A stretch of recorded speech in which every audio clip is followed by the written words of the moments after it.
The EV charging industry is past the hype cycle, and it's entering a discipline cycle. Growth alone isn't enough. Reliability, uptime, profitability, that's where the bar's set. In this episode of Field Frequency, I'm joined by Blink Charging CEO Mike Battaglia to unpack Blink Forward, Blink's strategic reset focused on building a profitable fast charging future. In this episode, we get into what's broken, what's changing, and what it will actually take for public charging to scale and endure, and most importantly, become profitable. Tune in now.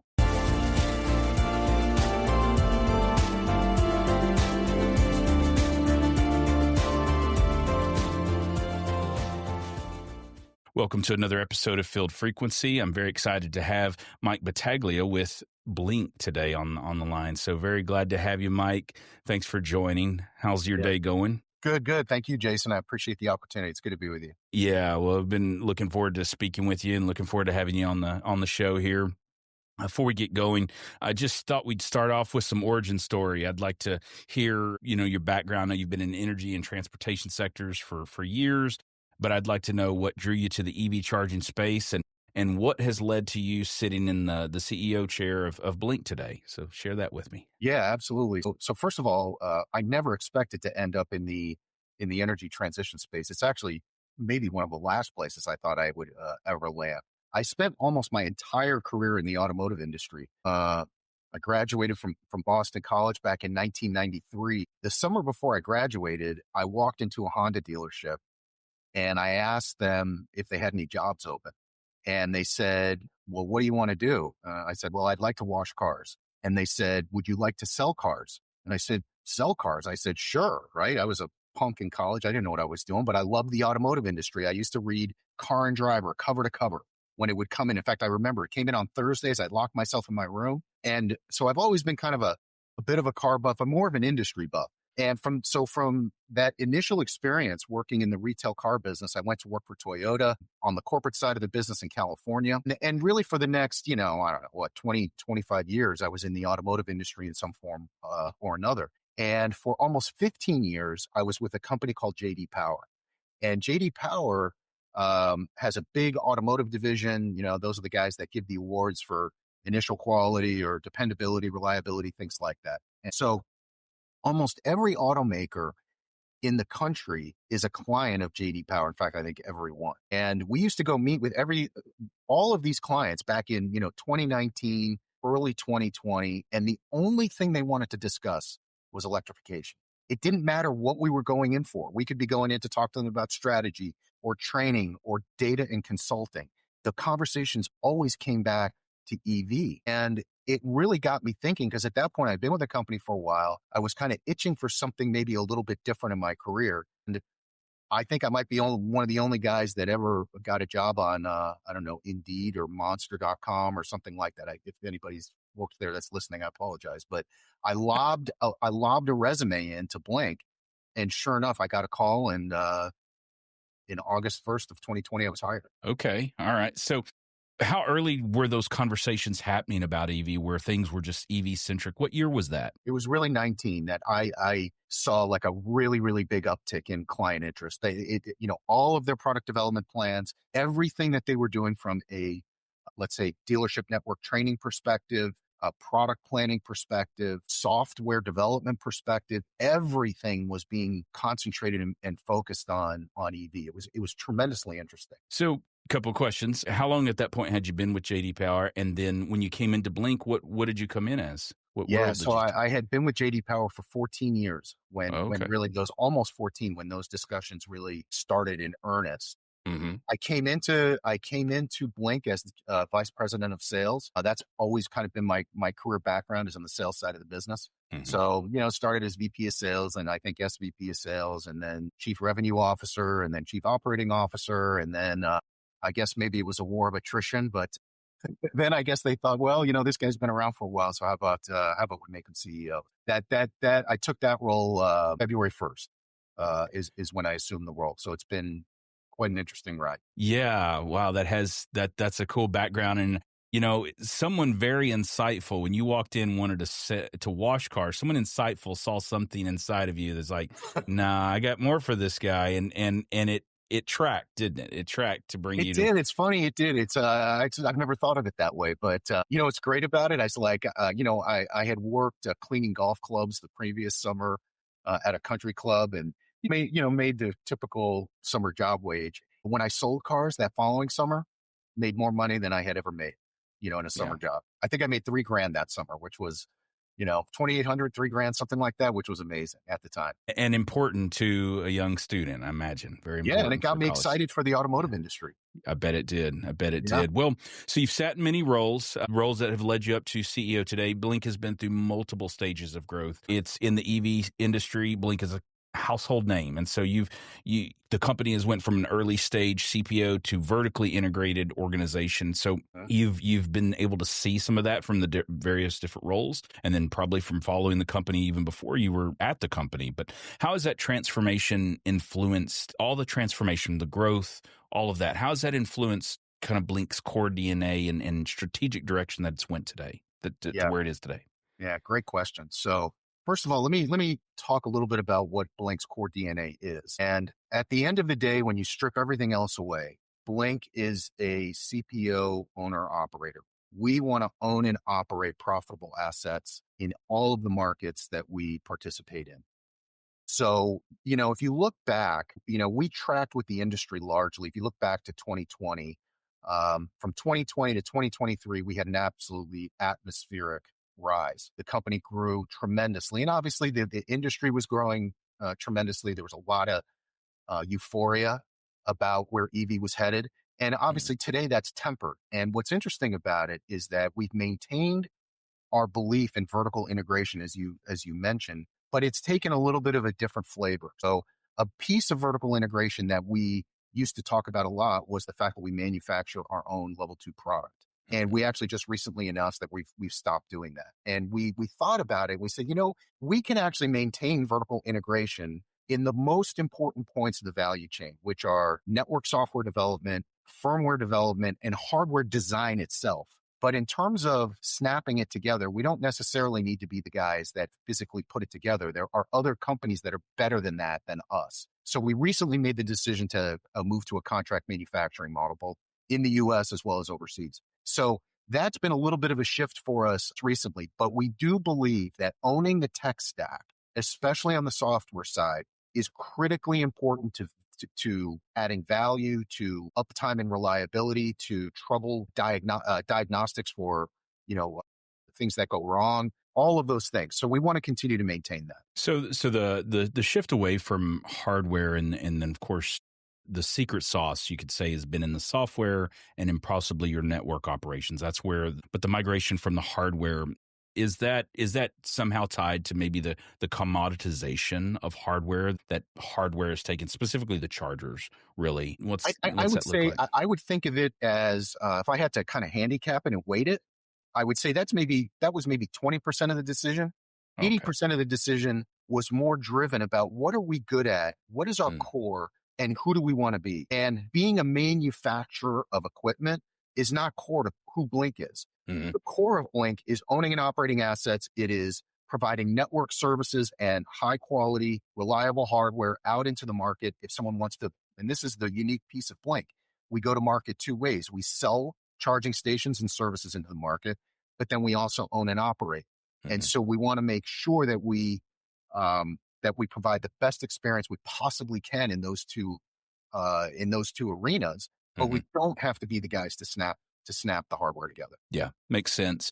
Makes sense. And the hardware space is one that's spent a lot of time in the hardware space, both working for the manufacturer as well as a value added reseller of different brands of hardware. I understand where those nuances, and it totally makes sense. And in the narratives of your core kind of identity to the market, both as an owner operator and then as a provider of solutions, does everyone kind of understand that? In messaging, has that something that Blink has to kind of redefine or reemphasize on where you sit in the space, or is that just kind of known based on? I think it's largely known. We've always talked about Blink being the most flexible EV charging infrastructure provider in the industry. And that's what we mean by flexibility. It means if you want to purchase equipment, we can provide that. If you want someone to own and operate that equipment on site, we can potentially provide that, provided that there's return on that investment. And Mhm. that's, I think we should talk a lot more about that as we kind of unpack this a little bit. But I think that it's clear on what we do, uh, but the owner operator piece, let me put it this way, Jason. There are a set of customers that all they want to do is purchase the hardware. Fleets Mhm. are largely in that space. They want to purchase the hardware, they want it on site. Then there's a whole set of customers that don't want to own the hardware and they want someone else to own it and operate it on their premise, but they want that as an amenity or as a benefit, let's say for workplace charging or multifamily or whatever that might be. And Mhm. so there are really two distinct sets of customers, and we don't feel like we have to sacrifice one for the other, Mhm. like some of our competitors do. Yeah, no, that's a good call out and an important distinction because not everyone understands the business model of own and operate versus you're providing solutions. But thanks for that overview and let's get into the driver experience and the relationship of Blink to the driver if we could for a few minutes. And I would like from your perspective, from a leadership perspective, what does owning that driver experience mean for Blink? What does that look like? There's got to be different kind of channels that you're looking at through, whether you're looking at through the perspective of fleets or auto OEMs or the site retail host locations. What does owning that driver experience mean to Blink? What does that look like? Yeah. Well, I think you characterized it well. So let's first talk about public charging. So in all situations, the driver is the tip of the spear. Hmm. Nothing happens unless the driver has a good experience. Nothing happens unless the driver can successfully charge their vehicle. So that's a universal. It doesn't matter what channel we're talking about. But when we talk about public charging, I think about this in a very simplistic way. And I think it helps us as a company to understand what we need to do. And at its most fundamental level, the public infrastructure driver wants to, one, easily find a charging station. Number two, understand whether or not it's occupied. So if I drive up to it, am I going to be able to charge or not? Hmm. And then thirdly, when I plug my vehicle in, it just works, Hmm. period. That I don't have to do any gymnastics through the app, through my credit card, through my RFID card, that it's Hmm. just seamless. And it's this same analogy that we're all used to, which is when I go to pump gas in my car, I don't have to do backflips in order to get that to work. And the Hmm. EV charging industry needs to move in that direction. And quite frankly, Jason, we're not there yet. We are absolutely not there. And we have to concentrate on it. We have to make that much, much better. And we listen to driver feedback. In fact, we just launched a customer SAT program where we are getting feedback from hosts, from drivers, from an NPS, if you're familiar, Net Promoter Score feedback Hmm. perspective, but also diagnostic information. So, hey, if you didn't like your charging experience, why? And we allow them to provide some detail on that. And then we're going to synthesize that. We're going to understand from a management team, and we're going to funnel that back to the tech organization too. Very good. Very good. On the kind of the checking the CSAT, those surveys, are they going to the driver as well as to the site host, or do you have Yeah, different both, veins? both. Both. And so that, back to your kind of original question, the expectations and what's important are different for these Yes. constituents. When we talk about fleets, I mean, table stakes is obviously I got to be able to plug my car in and it's got to work. Mhm. But that is more, we start to get into more sophisticated things on the fleet side. We start to get into energy management services. We start to get into much more sophisticated reporting. What time of day should I be charging my vehicle? If I do have vehicle to grid capability, ensuring that, hey, if I'm pushing electricity back to the grid, that vehicle is ready to go when I need it to be ready to go. So there's a lot of different things on let's say the fleet side than there is on the public charging side that you have to be aware of. Yeah, and I don't know if I mentioned auto OEMs as well with your background from early on in your career as a young man getting started. Have you had a unique perspective of where Blink sits in support of the auto OEMs, whether they're charging at the dealerships or rolling out programs? What's that look like? Yeah, yeah. So there's two big pieces to that. Number one is supporting the dealers. So we have done a tremendous amount of work across multiple brands with EV charging infrastructure at dealerships. And there's a two-pronged approach with it. The primary reason why dealers have infrastructure on site is to charge the EV inventory that they have on site. And so that has to work. So if I sell an EV and I'm going to deliver it to that customer, I better be able to plug that car in and charge it to 100% or 90% or wherever they're going to Mm-hmm. charge it and deliver Mm-hmm. that car to them. So it's just the same principle as when you buy a car, you typically get a full tank of gas. You need to have a full battery when you deliver it to the car. So it has to be the reliability aspect there. But then also dealers are also understanding that there is a public charging aspect to this that they can monetize. It's a revenue opportunity. And so we see more dealers actually putting DC fast charging out front of the dealership and attracting EV buyers on site. And it does a couple of things. Number one is it is a revenue opportunity, like I mentioned. But the second is somebody comes into charge and maybe they get out of their car and walk into the dealership and start browsing inventory. And pretty soon they've sold another car. Mm-hmm. So it's really interesting. And I think the fact that, we have several people at Blink that have grown up in the automotive industry, we understand how the OEMs think and we understand how the dealers think. And on the OEM side, the big opportunity for Blink is embedding the network into the navigation systems inside the vehicle. So we have a few of these, a few OEM relationships like Ford and General Motors, and I think a few others, where if you buy one of those vehicles and you're looking for charging, Blink locations show up in that navigation system. So, we support from that perspective, and then again on the dealer infrastructure side. Well, going back to some of your earlier statements and the points that you were making about the complexities of EV charging, do I plug in and I get a charge just like it's so simple when you pull up at a gasoline fuel pump or a diesel pump? Kind of double clicking on that, the reliability aspects of that. And reliability, of course, is one of the defining metrics for credibility in this space, credibility to the CPOs. And so kind of, if you could speak to where Blink sits into that consistency at scale, whether you're looking at through the lens of systems or how investments that are going into the company or cultural changes, however you want to answer that, or maybe you want to answer it from a number of perspectives. Yeah. Thanks. I will. So first of all, reliability and the fact that the charging station works is absolute table stakes. The fastest way to lose trust among your driver base is that if they pull up a couple times to a Blink charger and it doesn't work, you've lost, right? There's only so many chances that you get. And it's a very, very competitive industry and you have to perform. So reliability and uptime are enormously important. So the question is, how do you action that? How do you execute it? And in the earlier days of our company, we tried to do some of it ourselves and then we also outsourced it and we had multiple providers all over the country and it was very fragmented and sporadic. And quite frankly, it didn't work. And we weren't achieving the uptime that we needed to and wanted to achieve. And then what we decided to do is really coalesce that and say, who are the right providers that we want to work with that have the capability to do this for us and do it on a consistent basis and proactively let us know when a charger's not working or when we already know it's not working, fix it quickly, fix it right the first time, all of those things. And that's one of the reasons why we work with, you guys at Field Advantage. I mean, it's been a game changer for us because it goes back to what is our core proficiency as a company and what is not. And maintaining the network ourselves is not a core competency. We can manage the charging station. We can provide great hardware and network services. But when it comes to the technical aspects of fixing those charging stations and having the scale and the reach to do that, we rely on partners like Field Advantage in order to do that.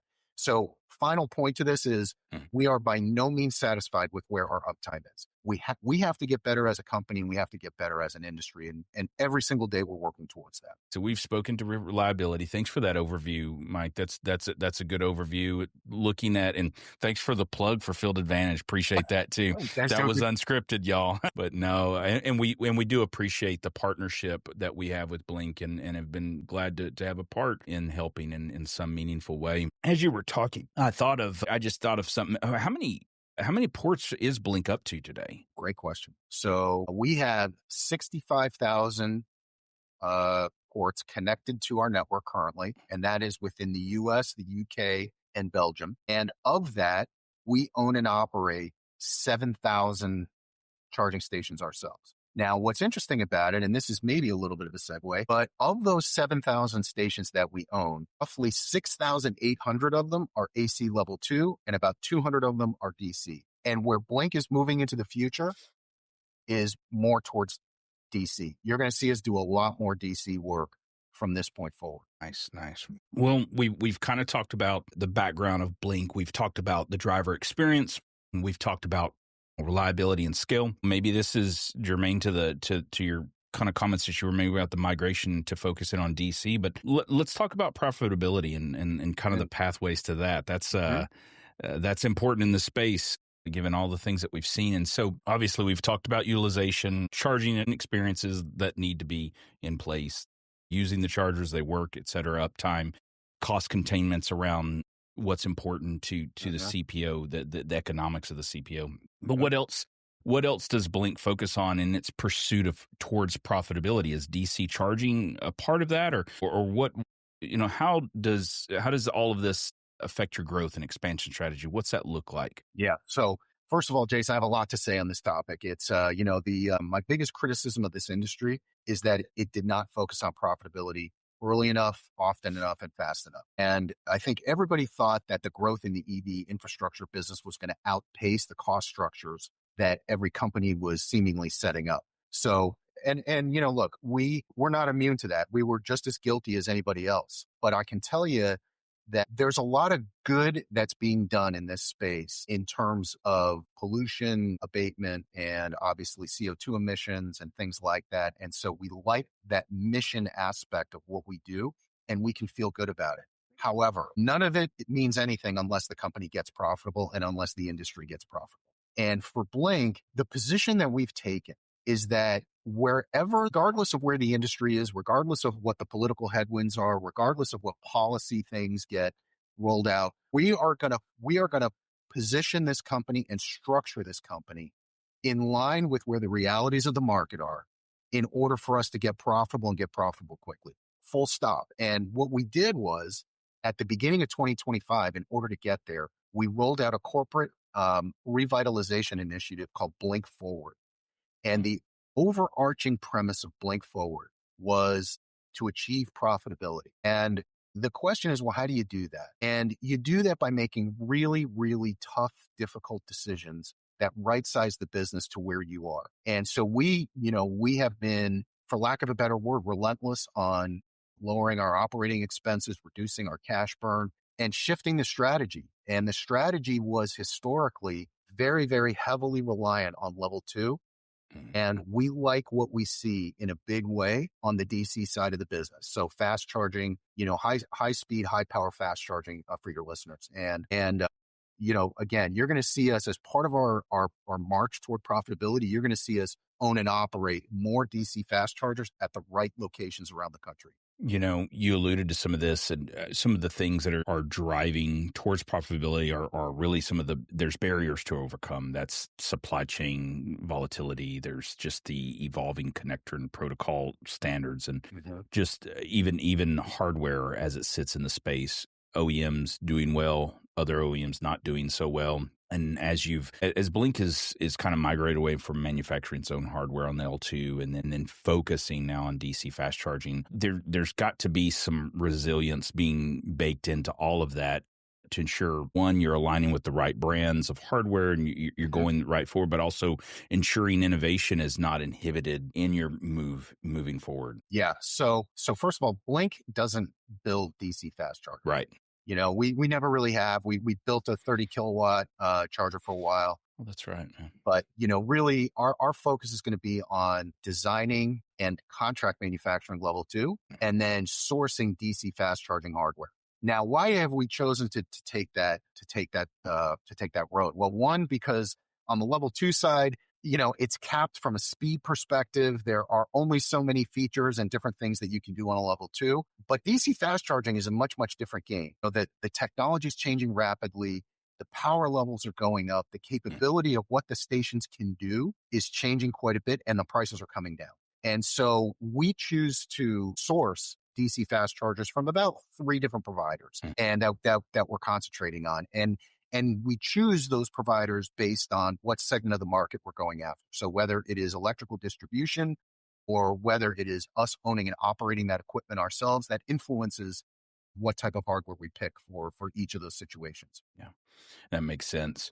Mike, I've appreciated kind of the sharing of Blink, the pathway forward, all the areas that we've talked about thus far. I'd kind of like to zoom out and look at the industry a little bit, maybe from a higher view here. And as EV adoption has accelerated, we've been seeing policy and technology and capital markets collide in new ways. Just kind of speaking from a broader industry perspective, how do you see public policy, private investment, corporate strategy kind of converging or maybe conflicting as the industry is scaling? Boy, you really gave the easy question, huh? We Okay, can so unpack let's that. see. Let's start with policy. Yeah. I'm fairly opinionated on policy. Well, Um, share those opinions. okay, so first of all, what we've seen throughout the U.S. and the states is that it's very fragmented. There's no Hmm. really good universal policies out there. They're fragmented, and I'll tell you, my biggest criticism is that regulators are doing things that actually are preventing the advancement of the industry. And the two biggest things that are happening are, in certain states, excessive fees for Mm. installing EV charging stations, which actually obliterate, for instance, in the level 2 framework, some of these fees can obliterate the profitability of an L2 charging station, Hmm. flat out. And we see it in several states that legislation like that's being introduced. The second thing is imposing technology standards retroactively. So there are certain states that are saying, hey, you need to have this certification, or your station needs to be able to do this. And oh, by the way, you need to do it for the stuff that's already installed. It's totally unrealistic. And in fact, it goes as far as being financially unviable to do some of the things that the regulators are doing. So they really don't understand the fundamentals of the industry. And I think they're operating on where the industry was when it was stratospheric rise in 2021, 22 into 23. It's a much, much different playing field now. And Hmm. regulators need to get kind of where the industry is and those policies with the realities of the industry, because what it's actually doing is in the states that actually are the biggest proponents of EV adoption, they're actually working against themselves. Mm. So that's the first thing. The second thing is simply that when we look at the capital markets, money was flowing at will almost several years ago, and it's a very, very different landscape again today. And investors are being far more cautious and deliberate about where they put their funds. And actually, I'm proud to let you know, I'm not sure if you saw it, but on December 10th, last night, we actually raised $20 million. So we just completed a very, very successful capital raise, but it wasn't easy because their investors have invested in EV infrastructure in the past and gotten burned, and Mm. they want to hear the right story this time. And the right story is, when are you going to be profitable? How are you going to get to profitability?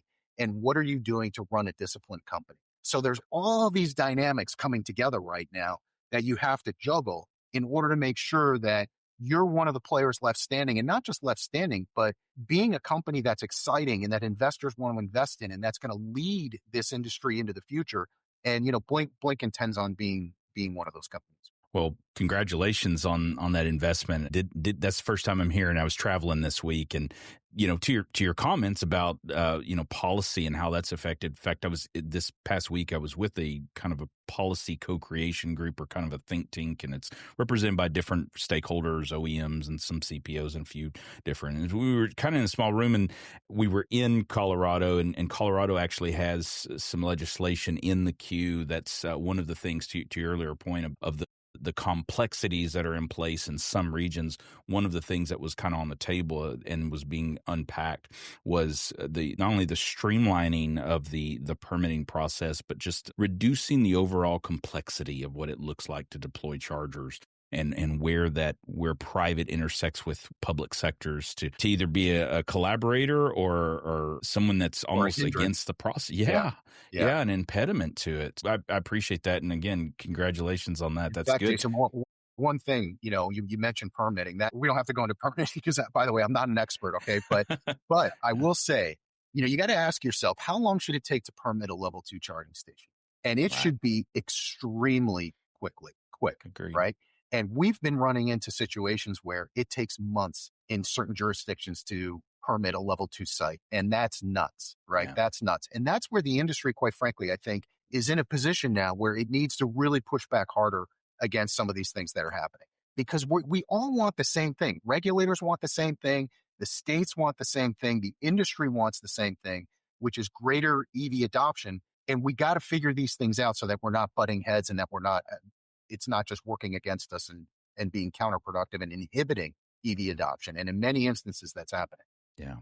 Well, Mike, this has been a really good conversation, and I appreciate you sharing these insights. Appreciate everything that you've had to say thus far. As we get ready to round out this conversation, kind of vision forward. If we were having a conversation or revisiting this conversation 3 years from now, what we've just talked about today, what does success look like for Blink? Clearly, there's already success. There's some serious momentum going on for Blink right now, but what is that going to look like 3, 4, 5 years from now? What's the headlines that you want to see written about Blink's role in this space? Yeah. So Blink 3 years from now would have an extensive network of owned and operated DC fast chargers. We would be leading in energy management software and services. And that encompasses a lot of different things. It's not just load sharing, it's V2G, it's microgrids, it's virtual power plants. We need to be not just working on those in 3 years, but live and going and thriving in that. And then finally, I would say 3 years from now, a company that's proven itself consistently in its ability to deliver for customers, in its ability to deliver the right hardware and services, and its ability to deliver for investors in terms of being a healthy, profitable company that will be sustainable over the long term. Very good. Well, Mike, this has been a great conversation. Appreciate you coming on Field Frequency. Any kind of closing comments? Any wisdom to impart before we sign off? I would just say it's funny.